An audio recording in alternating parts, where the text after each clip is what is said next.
Planejamento. Ele é fundamental em diversas áreas da nossa vida, não é mesmo? E quando o assunto é a gravidez, não é diferente.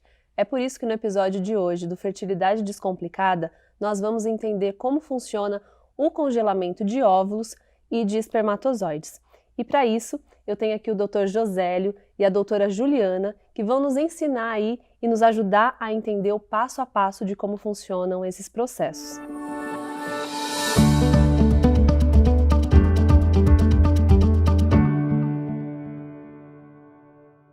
Bem, quero ser mãe daqui 1, 2, 3 anos, nem sei ainda quando é que eu quero ser mãe, né? E aí o tempo vai passando e essa conta pode chegar e ser muito alta. Então, é por isso que no episódio de hoje nós vamos conversar sobre congelamento de óvulos e de espermatozoides.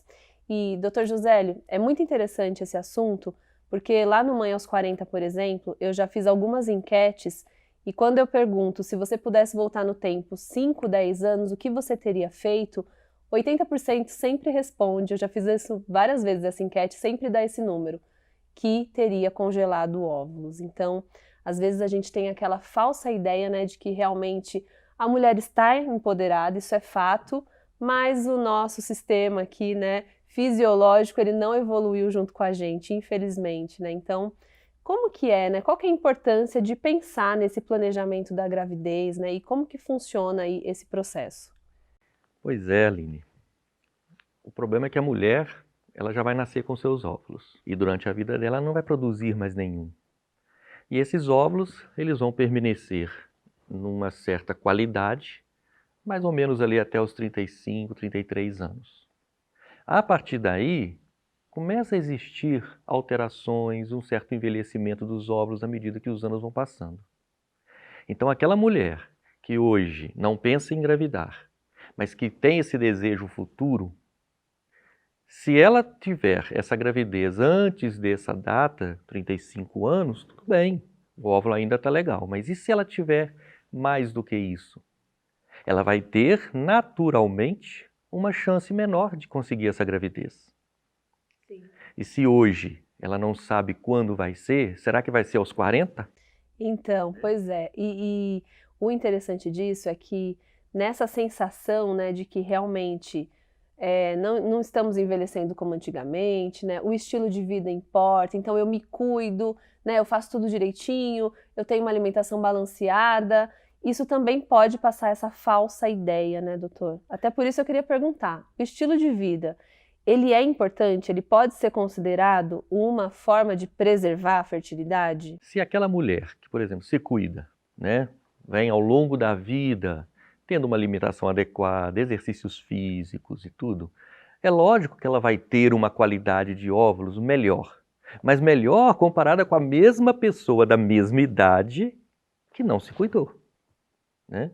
Porque a alimentação, o exercício físico não vai fazer com que ela deixe de envelhecer os óvulos dela. Por outro lado, né, doutor, baixa reserva ovariana não significa infertilidade, né? Por isso que tem que ser avaliado caso a caso. Lógico, a baixa reserva ovariana só diz para ela que ela não vai ter muito tempo pela frente para conseguir essa gravidez. Provavelmente, ela pode ter uma menopausa mais cedo, né?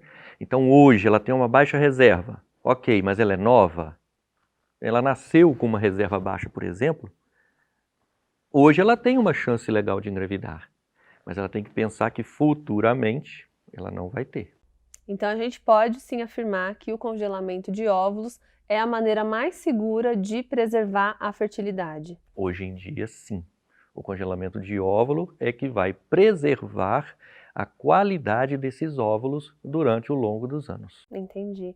Doutora Juliana, tem algum dado que mostra, né, a eficiência dessas chances de gravidez, né, depois que esse óvulo, que a mulher vai usar esse óvulo? Aline, o processo vai depender da idade que essa paciente congelou esses ócitos e do número de ócitos que foram congelados. A gente tem que lembrar, no episódio da FIV que nós conversamos, que a idade está diretamente relacionada à qualidade do ócito e futuramente com a qualidade desse embrião que será criado em laboratório e depois transferido para o útero dessa mãe futura, né?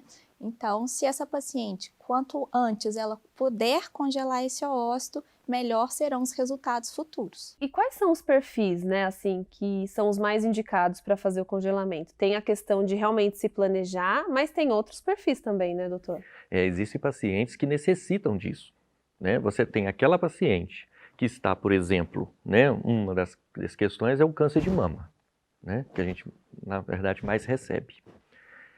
Essa mulher, ela necessita congelar os óvulos quando ela quer uma gravidez futura.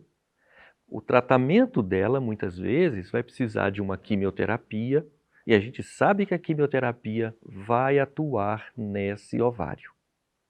A qualidade dos óvulos, a quantidade desses óvulos, isso vai realmente deteriorar. Então, ela tem tempo hábil antes de fazer o tratamento da quimioterapia, do câncer, né, na verdade. Ela tem tempo para poder preparar, induzir ovulação, colher esses óvulos e guardar os óvulos. Ela vai tratar, provavelmente ela vai precisar de alguns anos depois, tomando medicamentos após a quimioterapia. E aí, lá na frente, talvez ela vai ter lá os seus 40, 40 e poucos, ela vai usar aqueles óvulos que foram guardados de menor idade. Com isso, ela vai ter uma boa chance de engravidar. E a gente tem aqui a história de uma pessoa que fez o congelamento e que vai contar pra gente como que foi todo esse processo. Então, a chance da gente ter um problema de infertilidade aí é muito grande. E aí, você vai querer correr o risco? Claro que não, de forma nenhuma. Se você tem uma chance de ser mãe, então vamos resguardar essa chance agora. Tudo isso é explicado, né, na consulta. Na consulta pré-congelamento, quando a gente começa o processo de indução da maturação desses óvulos, a gente conversa sobre isso tudo, né? São as possibilidades. Então, há uma diferença muito pequena entre quem não tem um diagnóstico oncológico e quem tem, que é o tempo, né? Igual eu já te falei. Quem tem um diagnóstico, a gente tem a liberdade de começar a estimulação em qualquer parte do ciclo, não só no primeiro dia, segundo dia. Quem não tem, a gente conta aí com o primeiro e segundo dia do ciclo menstrual. Então, a partir desse momento, olha, Aline, vamos fazer a indução, vamos fazer a maturação dos seus óvulos, vamos fazer a coleta. A coleta foi uma questão muito simples, né? Eu fiz um procedimento muito rápido, não senti nada, assim, nada de desconforto, foi super tranquilo. Eu entrei na clínica às 7 horas da manhã, às 10h30 já estava liberada para ir embora para casa, e assim foi. Não teve nada demais, portanto que a minha previsão de começo de quimioterapia já era no dia seguinte. A partir desse momento, eu consigo, né, daqui uns 3 meses, a gente tem que fazer uma liberação, né, de algumas medicações. Tem gente que usa tamoxifeno, tem que fazer uma liberação, igual eu tive que usar um antiestrogênico, que foi o letrozol, por causa, né, do meu quadro, mas isso aí são particularidades de cada paciente. Isso aí eu não tenho como te falar, né, numa forma global. Eu sei que a ideia em relação à fertilidade, ela respeita muito as particularidades de cada paciente, de cada mulher. Incrível o congelamento de óvulos. Se eu não tivesse feito pelo câncer e tivesse descoberto essa possibilidade, porque também tem outro porém, Aline, essa possibilidade de tela de novela, sabe assim, não é acessível. Essa informação, ela precisa ser acessível. As pessoas, elas não fazem, muitas vezes, não é pelo valor que isso custa, mas é porque elas não sabem o valor que isso custa. E principalmente pelo valor mesmo, real, para a vida da mulher. Sabe, assim, parece que eu tirei um peso das minhas costas, eu respirei, falei, poxa, eu vou fazer essa quimioterapia, já deu tudo certo, eu tenho certeza, e eu vou poder ser mãe. Agora a gente está falando muito de mulher, né? E os homens, né? Os homens procuram também, né, congelar os espermatozoides? Existe isso? E se existe, né, quando que é realizado? A procura, normalmente ela é menor, sabe? Mas o homem também é a mesma coisa, né? Quando aquele homem tem uma doença onde ele vai precisar fazer uma quimioterapia ou retirada do testículo, né? Ele pode primeiro congelar os espermatozoides e depois fazer o tratamento. Mas hoje em dia tem aumentado um pouco a procura também naqueles que vão fazer vasectomia. Ele tem a chance de, simplesmente colhendo o sêmen, congelar esses espermatozoides.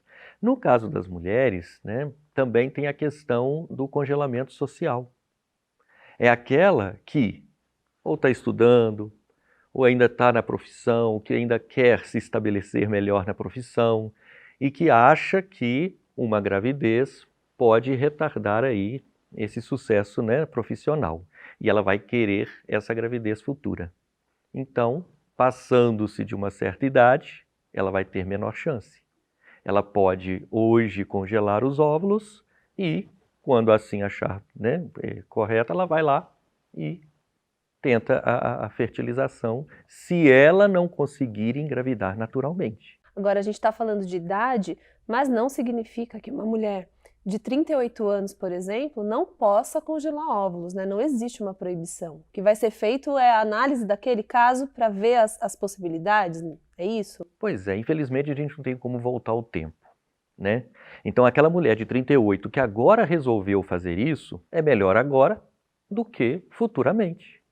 Então, mesmo sabendo que esses óvulos dela, ela já não tem mais a mesma qualidade que antes, mas ele ainda tem uma qualidade melhor do que depois, né? E aí ela resolve congelar, sabendo, né, das questões futuras que ela terá uma menor chance se ela tivesse congelado anteriormente. Sim, é o que eu sempre falo lá no Mãe aos 40 sobre modular a expectativa, né, doutor? Então, quando você já sabe mais ou menos o que dá para esperar, você se prepara para aquele momento também, né? Agora, doutora Juliana, conta pra gente um pouquinho, o doutor José falou aqui muito da parte comportamental, né, dessa análise, mas e no laboratório, né? Como que é feito esse processo aí, o passo a passo? O primeiro passo, então, Aline, é a estimulação ovariana, com gonadotrofinas, que serão feitos ultrassons seriados para acompanhar o crescimento desses folículos. O segundo passo será a coleta ovular, que será feito por via vaginal, com uma sedação leve, com ultrassom transvaginal, uma agulha acoplada a ele, para todos os folículos serem aspirados no ovário. Esse líquido folicular, então, será levado para o laboratório. Aí sim, no terceiro passo, chega o momento do laboratório, de selecionar os oócitos e preparar todo o processo para o congelamento. Só os oócitos maduros serão congelados. E aí esse processo do congelamento é muito seguro hoje, é o processo de vitrificação, que já vem sendo feito há muito tempo, tem uma eficácia de sucesso de sobrevida dessas células em torno de 90% a 95%, porque ela consegue atingir a temperatura a menos 196 graus de uma forma muito rápida, não deixando causar danos a essas células, porque nenhum cristal de gelo forma dentro dessas células. Essa é a diferença, então, da vitrificação para um simples congelamento, que a gente lembra muito do congelador lá de casa, né? Congelamento lento, que era utilizado anteriormente, as taxas não eram tão eficazes, justamente porque essa temperatura não era atingida de uma forma tão rápida, e aí se formava cristais de gelo dentro dessas células e causava danos celulares. E muitas dessas células não sobreviviam a esse processo de congelamento, que hoje não ocorre. Depois que a gente congela esses ócitos, eles são mantidos em botijões de nitrogênio, também a 196 graus, com todo o cuidado de identificação da paciente, uma identificação alfanumérica, sempre com o nome todo da paciente, a data com que foi feito o processo e um número para a identificação dessa paciente de forma rápida. Ou seja, não vai ter a confusão de eu pegar o óvulo de outra pessoa de para forma usar, alguma, né? isso é impossível de acontecer, mesmo porque tem toda uma planilha e todo um processo para que isso não ocorra, né? Um controle dessas amostras congeladas. E vão ficar lá congeladas até o momento que essa mulher decidir engravidar novamente, e aí ela pode procurar o clínico nesse momento, um dos médicos da clínica, para fazer o descongelamento desses oócitos. Ela definindo esse momento, aí o processo vai ser inverso no laboratório, a gente vai descongelar essas células, reidratar essas células, e aí sim a gente vai fazer a ICSI, que é a injeção intracitoplasmática do espermatozoide. No mesmo dia que a gente descongelar, o parceiro vai até a clínica, coleta o sêmen, a gente faz um preparo desse sêmen e coloca o espermatozoide lá dentro do óvulo. Depois do embrião pronto, transfere-se para o útero dela no momento oportuno que ela desejar essa gravidez. Entendi. E quando descongela, vamos supor que tinham vários óvulos lá, vocês descongelam todos para tentar chegar no melhor? Ou pode descongelar uma parte? Porque eu fico pensando, né? Depois de descongelado, ele pode voltar de novo? Isso vai ter uma conversa com o clínico, o embriologista e o paciente, para ver qual é a expectativa, igual você disse, modular essa expectativa. Pode ser que a paciente decida descongelar todos para ela ter uma maior chance de seleção do melhor embrião a ser transferido, e os embriões excedentes, se ocorrer, podem ser congelados novamente.